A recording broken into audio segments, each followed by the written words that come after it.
warahmatullahi wabarakatuh. Waalaikumsalam warahmatullahi wabarakatuh. Salam Buya Yahya, guru kita semua. Pertama kita baca salawat dulu kepada Nabi Sallallahu Alaihi Wasallam. Allahumma salli ala Sayyidina Muhammad. Yang saya mau pertanyakan langsung itu mengenai masalah qorad atau kirot gadai.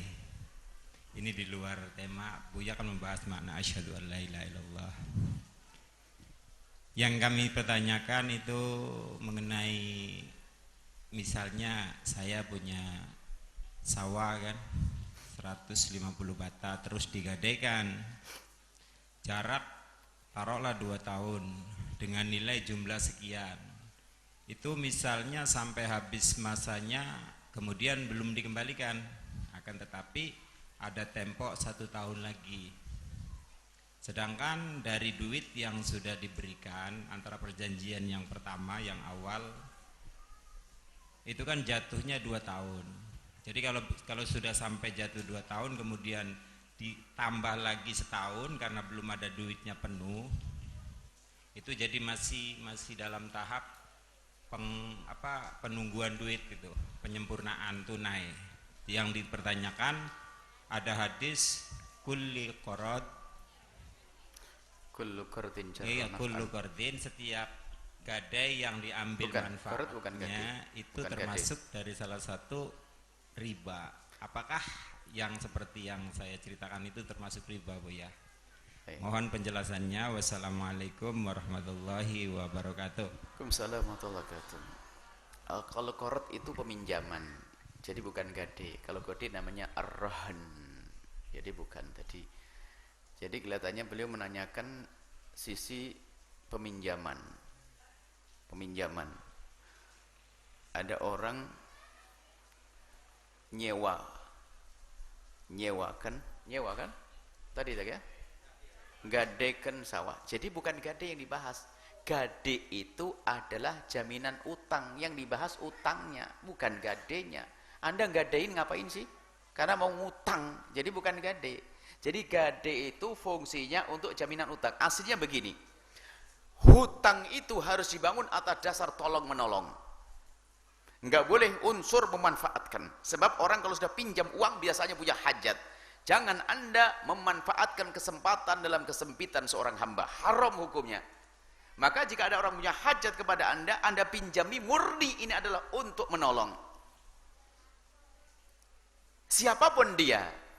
Lah kalau yang Anda tolong Anda orang kenal biasa. Oh ini kenal saya, orangnya baik, pinjam ke saya, maka saya kasih duit. Pinjaman 500.000. Oke. Tapi ada orang datang Anda tidak kenal. Tapi saya punya hajat, punya duit, saya pengen pinjam duit 5 juta. Hajat betul, untuk apa ibu? Anak saya sakit. Saya tidak kenal ibu. Terus gimana? Jaminannya mana bu? Muncul. Tolong menolong harus tetap ada, biar harta saya aman. Ada namanya ar-rahnu, jaminan, gade. Jadi itu gade itu solusi untuk orang yang ingin menolong tapi ragu, jangan-jangan dibawa lari duit saya. Ada jaminannya sini mana? Sawah, oke. Sawah bukan sawahnya ditaruh di kamar kita, bukan sertifikatnya. Nah ini begitu.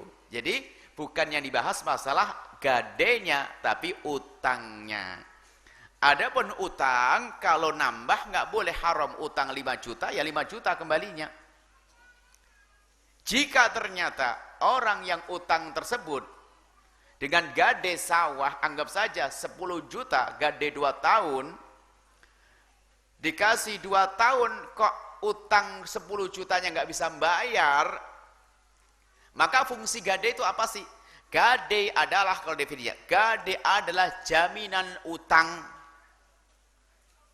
Jaminan utang, dan nanti jika ternyata yang punya utang, yang pinjam duit gak bisa bayar, maka jaminan bisa dijual untuk membayar utang. Gitu definisi gade itu.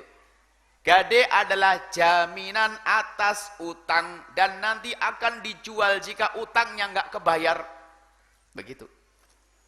Maka sawahnya tadi, karena 2 tahun, 20 jutanya belum balik-balik. Maka yang punya uang, Yang punya uang boleh menawar kepada yang pinjam uang, Pak, utangmu 20 juta belum kau bayar. Katamu akan kau bayar 2 tahun. Sekarang gimana? Aduh, saya nggak punya duit. Kalau begitu gimana? Saya butuh uang. Terus gimana baiknya? Sawahnya kita jual. Oke, gitu dong.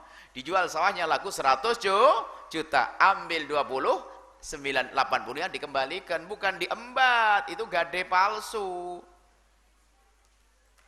Bukan diembat. Diambil secukupnya, selebihnya dikembalikan. Itu gade. Jadi, tapi kalau Anda yang punya uang, baik hati, bukan riba. Misalnya apa? Pak, duitnya ada belum, Pak? 20 jutanya, aduh, belum bisa, Pak, gimana? Ya sudah. Malah dalam syariat, fanadhiratun ilai maisarah, wajib bagimu memberi tempo, bukan menambah. Berarti kalau nggak bisa bayar sekarang, naik dong. Wah, ini riba. Tapi fanadhiratun, ya sudah, Pak. Kalau memang kamu belum punya, wajib bagimu memberi tempo. Indahnya utang piutang. Nggak boleh memaksa, harus kau bayar sekarang. Nggak punya duit, nggak boleh. Nggak harus bayar, awas nggak bayar, nggak terima. Nggak boleh maksa. Kalau dipaksa nyolong dia nanti. Jadi yang meminjamkan uang wajib memberi tempo. Fanadhiratun ila maisarah. Jadi kalau masalah utang piutang itu indah akhlak utang piutang. Sebaliknya, orang yang pinjam uang harus jujur dong. Jangan punya duit mengatakan tidak punya duit. Berarti dia minta, ya Allah bikin aku nyungsep, sengsara dan fakir. Makanya orang yang punya utang mestinya membayar, kok nggak mau membayar, lalu ngomong nggak punya duit, lihat langsung melarat dia. Karena dia kurang ngajar. Sudah ditolong malah nggak mau tahu diri. Lihat loh itu. Makanya hati-hati kalau pinjam duit. Bahkan kalau Anda pinjam uang kepada seseorang, niat untuk membayar, Allah akan tolong.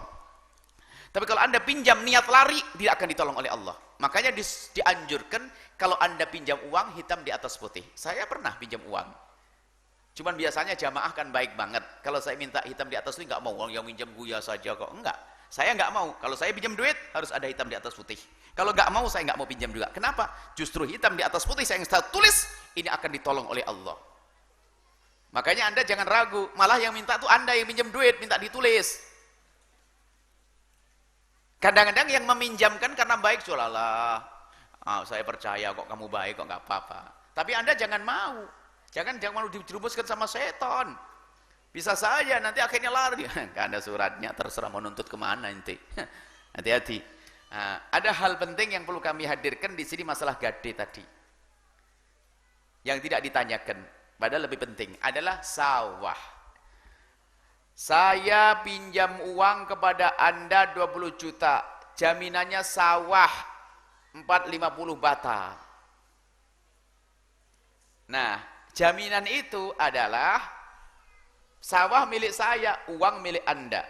Saya ambil uang 20 juta, saya simpan. Sawah jadi jaminan, sertifikatnya Anda simpan. Nanti kalau saya tidak bisa membayar, sawah akan dijual. Tapi ingat, sawah ini yang boleh ngerjakan sawah hanya saya yang punya sawah. Anda yang minjemin duit nggak boleh, haram, itulah riba. Nah ini yang banyak terjadi. Lu gimana dia bayar bisa nyicil utang kalau sawahnya Anda pakai? Berarti Anda ini utangnya tetap 20 juta, panennya Anda. Lah ini yang jarang diperhatikan di kampung, haram hukumnya. Mestinya ini yang ditanyakan, insyaallah. Wallahu a'lam bishawab.